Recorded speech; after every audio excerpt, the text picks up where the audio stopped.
시청자 여러분 안녕하십니까? 군산시정 뉴스입니다. 전라북도가 새만금의 모빌리티 실증 지역을 확대하고 스마트 수선 가공 종합단지를 조성해 줄 것을 정부에 건의했습니다. 전라북도에 따르면 지난 20일 산업부를 방문해 새만금의 모빌리티 실증 지역 3단계 사업인 실증도로 구축을 위한 국비 반영을 요청했습니다. 현재 새만금에는 모빌리티 실증 사업의 1, 2단계로 여겨지는 상용차 자율주행 시험장과 방조제 하부도로 시험장이 조성되고 있습니다. 또 해수부에는 수산식품 R&D 센터 등이 포함된 새만금 스마트 수산 가공 종합단지 조성을 요청했습니다. 부실 시공 의혹을 받아온 하수관 사업과 관련해 군산시가 사기와 편취 혐의로 공사업체를 검찰에 고소했습니다. 군산시는 공사비 부풀리기 등으로 업체가 얻은 부당이익이 170억 원에 이른다며 검찰에 고소했습니다. 군산시는 지난 2019년 민관공동조사위원회를 구성해 전체 114km 구간에 대해 전수조사를 실시한 결과 침하와 파손 등 1,900여 건의 부실 시공을 확인했습니다. 군산시는 시행사와 시공사, 감리업체 등의 민형사상 책임을 묻고 다음 달에는 손해배상 소송을 제기할 예정입니다. 도내 기업에서 생산한 대체 부품이 경기도 자동차 업체에 사용할 수 있는 길이 열렸습니다. 송하진 도지사와 이재명 경기도지사는 자동차 대체 부품 협력 협약을 맺었습니다. 이번 협약에서 전라북도와 경기도는 대체 부품 생산과 판매 유통에 서로 협력하기로 했습니다. 전북도가 지난 17일 도내 자동차 대체 부품 업체들의 판로를 확보하기 위해 경기도와 업무 협약을 맺었습니다. 대체 부품은 국토부가 인증한 자동차 부품으로 순정 부품과 성능은 같으면서 가격은 30% 저렴해 가격 경쟁력을 가집니다. 또한 대체 부품을 자차 보험 수리에 사용하면 순정 부품 가격의 25%를 돌려받을 수 있습니다. 동일한 성능을 가진 부품임에도 불구하고 이 유통 라인이 좀 다르다는 이유로 과도하게 비싼 수리비, 부품 비용을 납부할 수밖에 없고 그것이 소비자들에게 직접적인 피해를 입히기도 하지만 보험 시장을 통해서 비싼 보험료라는 형태로 우리 서민들에게 부담을 지어주고 있다. 20여 개 도내 자동차 대체 부품 생산업체는 대부분 생산을 시작한 지 2년에서 3년밖에 안 돼 판로 확보가 쉽지 않았습니다. 이를 해결하기 위해 송하진 전북지사와 이재명 경기지사는 지난 17일 군산 자동차 융합기술원에서 자동차 대체 부품의 생산과 유통, 소비를 지원하는 상생협약식을 가졌습니다. 기존 설비, 또 인력 등등을 토대로 해서 돌파구를 찾아냈습니다. 그것이 바로 자동차 대체 인증 부품 산업이 될 것입니다. 이번 협약으로 경기도 자동차 업체와 전북의 부품업체를 매칭시키는 체계가 만들어집니다. 전북도와 경기도는 이번 협약을 시작으로 대체 부품 기업 집적화 단지, 물류 및 유통센터, 품질인증 지원센터 조성 사업을 오는 9월부터 추진할 계획입니다. 이번 협약을 통해서 우리 전북에서는 생산 공급 기지로서의 기회를 찾고 우리 경기도로서는 최대 소비 시장의 입장에서 합리적이고 효율적인 소비를 할 수 있게 되는 그런 상호 윈윈하는 좋은 기회인 것 같습니다. 광주와 울산에 이어 군산을 방문한 이재명 지사. 이번 협약을 계기로 도내 자동차 대체 부품 생산 업체의 판로 확보에 도움이 될 수 있을지 주목됩니다. 군산에서 끊긴 장한선을 전라남도 목포까지 연결하는 서해안 철도 건설을 요구하는 목소리가 확산되고 있습니다.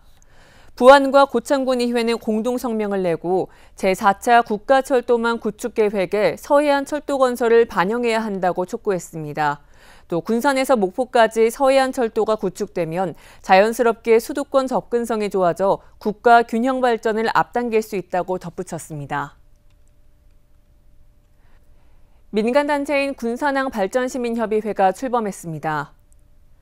군산시에 따르면 해당 단체는 해양수산부로부터 법인 설립 허가를 받았습니다. 현재 사무실은 비응항에 마련됐습니다. 군산항 발전시민협의회는 민간단체 차원에서 군산항 활성화를 위한 정책을 마련해 관계부처에 건의하게 됩니다. 올해 주요 사업으로는 비응항 활성화 방안 마련 등입니다. 도내 사업체와 근로자가 절반 가까이 차지하는 군산 서부권에 한국산업인력공단 전북 서부지사를 신설해야 한다는 주장이 제기됐습니다. 군산 상공회의소는 지난 20일 건의문을 내고 한국산업인력공단의 사업을 효율적으로 지원하고 지역 경제 활성화를 위해 숙련 기술 양성 등의 필요성이 대두되고 있다며 이같이 주장했습니다. 또 도내 사업체 15만여 개와 근로자 69만 명 가운데 군산 서부권에 각각 42%와 41%가 밀집해 있다고 강조했습니다. 상공회의소는 건의문을 기획재정부와 고용노동부, 한국산업인력공단 본부에 전달했습니다. 군산시가 내년부터 추진하는 신재생에너지 융복합 지원 사업의 신청자를 모집합니다. 신재생에너지 융복합 지원 사업은 주택과 상가에 태양광, 태양열, 지열 등 신재생에너지 설비의 설치비를 최대 80%까지 지원하는 사업입니다. 주택이나 건물을 소유한 주민이면 누구나 신청 가능하며 오는 6월 18일까지 관할 주민센터에서 신청하면 됩니다. 군산시가 맥주 원료인 메가를 생산하면서 국내 수제 맥주 시장을 공략하고 있습니다. 한국수제맥주협회와 함께 상용화에 나선 가운데 수입 메가와의 가격 경쟁력 확보가 관건으로 떠올랐습니다. 지난 17일 서울 코엑스에서 열린 대한민국 맥주산업 박람회. 군산 메가 수제맥주 체험 부스에 관람객들이 줄을 서 있습니다. 국내 맥주 양조장 7곳이 군산에서 생산된 메가를 활용한 수제맥주를 공개했습니다. 군산시 농업기술센터와 한국수제맥주협회는 군산 메가 상용화와 공동 마케팅을 위한 업무 협약도 맺어 앞으로 군산 메가를 활용한 수제맥주는 더욱 확산될 것으로 기대됩니다. 여기에 군산이 전국 200여 개 블루어리를 대상으로 해서 홍보를 해서 군산 메가가 수제맥주 시장에 진입하는 첫 관문, 첫 선보이는 자리, 이렇게 그런 자리로 생각을 하고 있고요. 메가는 물에 담가 싹을 틔운 후 말린 보리로 맥주의 원료로 사용됩니다. 지금까지 국내 수제맥주 업계는 대부분 수입산 메가를 사용했는데 수제맥주 업체 대부분이 자체 시설 대신 대기업의 생산 시설을 빌려다 쓰다 보니 메가 선택이 어려웠고 국산 보리 품종 자체도 발효하기 어려웠기 때문입니다. 최근 군산시 농업기술센터가 국내 최초 상업용 메가 제조 시설을 구축해 연평균 300톤 규모의 메가를 가공 유통하기 시작하면서 국내 수제맥주 업계에도 국산 메가로 맥주를 제조할 수 있는 길이 열렸습니다. 일단은 국내에서 이제 최초로 국내 메가를 이제 사용해서 쓸 수 있는 이제 맥주가 이제 나오는 거에 지금 일단은 초점을 맞추고 있고요. 사실 지금 수입 맥주에 비해서도 맛 자체도 아주 떨어지는 편은 아니에요. 일단 아직은 이제 초창기이긴 하지만 그래서 지금 이제 시장에서 반응도 좋고 그다음에 이제 저희가 이제 국내 메가로 이제 맥주를 만들고 있다는 거에 대해서 되게 높게 평가하고 생각하고 있습니다. 올해 군산 지역은 15개 농가가 참여해 30톤 이상의 광맥과 흑호를 재배하고 있습니다. 관건은 국내산 메가의 가격. 수입 메가는 1kg당 1,400원에서 1,500원인데 비해 국산 메가는 2,000원에서 2,200원으로 1.5배 정도 더 높게 측정됩니다. 맥주는 원재료인 메가가 많이 들어가기 때문에 가격 경쟁력을 높이는 것이 새로운 과제로 떠올랐습니다. 군산시는 국립식량과학원과 연계해 맥주보리로 가능성이 있는 품종을 추가 선발하기 위한 모니터링을 하고 있다고 설명했습니다.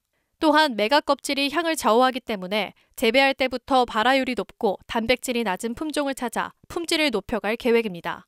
더 나아가 오는 6월부터 본격 운영되는 군산 수제맥주 특화 사업장에서도 국내산 메가와 쌀을 원료로 한 군산만의 수제맥주가 판매될 예정입니다.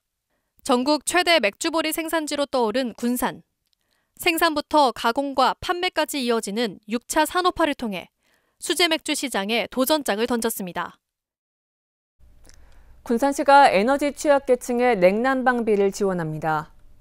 군산시는 생계급여나 의료급여 수급 가구 가운데 노인과 영유아, 등록장애인, 임산부 등을 대상으로 냉난방비를 최대 20만 원까지 지원합니다. 신청은 읍면동 주민센터에서 할 수 있습니다. 군산 무녀 서두리 농수산물 판매장이 이달 말에 문을 엽니다. 군산시는 무녀도 주민들이 직접 운영할 수 있도록 조례를 제정하고 영어조합법인과 관리 위탁 계약을 체결해 점포 운영자 6명을 선정했습니다. 판매장이 개관하면 이곳을 찾는 관광객이 신선한 수산물을 저렴한 가격으로 구매할 수 있어 어민들의 소득 증대에도 도움이 될 것으로 기대됩니다. 농수산물 판매장은 3억 6천만 원을 들여 무녀도 오토캠핑장 주차장 안에 조성했습니다. 군산시가 오는 7월부터 보훈수당 대상자를 확대하고 지원 금액을 인상합니다. 군산시는 보훈수당 지원 대상을 확대하기 위해 만 65세 나이 제한 규정을 없애고 보국수 훈자와 5.18 민주유공자를 추가해 월 3만 원의 보훈수당을 지원할 계획입니다. 또한 참전 명예수당은 월 8만 원, 기타 보훈수당은 최대 7만 원까지 인상해 지급할 예정입니다. 군산 근대역사박물관이 학교생활 자료를 수집합니다. 수집 대상은 일제강점기부터 1970년대까지의 근대기 학교생활 자료로 사진과 졸업앨범 등 각종 인쇄물입니다. 또 인쇄물 외에도 근대 학교생활과 관련된 자료가 있으면 신청할 수 있습니다. 근대역사박물관은 다음 달 16일까지 자료를 수집하며 전시와 연구 자료로 활용합니다. 새만금 개발공사가 공공기관의 사회적 가치 실현을 위해 제3기 시민참여혁신단을 위촉했습니다. 제3기 시민참여혁신단은 공공기관과 학계, 시민, 자영업자 등 4개 분야 출신 10명으로 구성됐습니다. 이들은 공사의 주요 현안 등에 대한 의견을 제시하고 신규 과제 발굴 등 경영활동에 직접 참여하게 됩니다. 또 오는 12월까지 새만금 개발공사의 경영 전략과 공공혁신 등 주요 현안에 대한 경영 성과를 국민의 시각에서 평가하게 됩니다. 다음은 읍면동 소식입니다.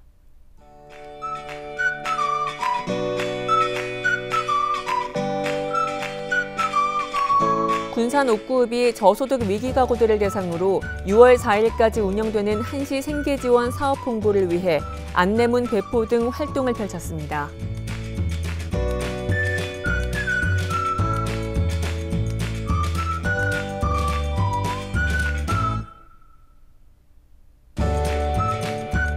군산 조촌동 Y식자재마트가 가정의 달을 맞아 이웃 돕기 물품 10kg 백미 20포와 라면 100박스를 기탁했습니다. 기부된 물품은 관내 취약계층 120가구에 전달될 예정입니다. 이것으로 군산 시정 뉴스를 마칩니다. 시청해주신 여러분 고맙습니다.